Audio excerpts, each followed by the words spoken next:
You know, the first time I saw a Scotch egg, I didn't know quite what to think, but then I tasted it and I knew I had to show it to you, and that's what we're going to do on today's episode of Kitchen Guy. So I've got some breadcrumbs here, and now I will grate some fresh nutmeg into it, then add some salt and pepper, and then just set it aside.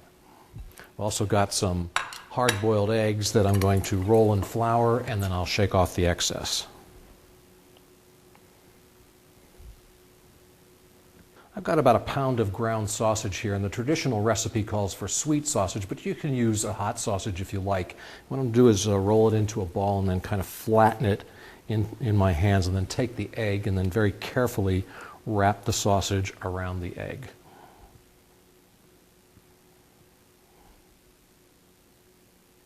Now I'll take each of these sausage rolled eggs and dip them in beaten egg and then roll them in the breadcrumbs.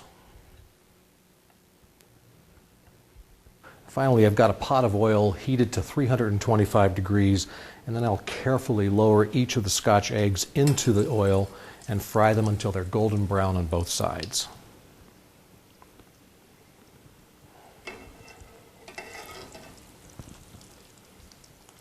Now make sure you serve the Scotch eggs immediately after you pull them out of the frying oil. And then I think it would be great with some hashed brown potatoes, because it's a complete breakfast with the Scotch eggs and the potatoes. And if you write to me for the recipe, I'll include my secret for perfect hard-boiled eggs every time. And you can write to me here at the station, or log on to the website and click on the Kitchen Guy link. I'm Chef Jim. Thanks for watching the tastiest 2 minutes in television. It's Kitchen Guy, and I'll see you next time.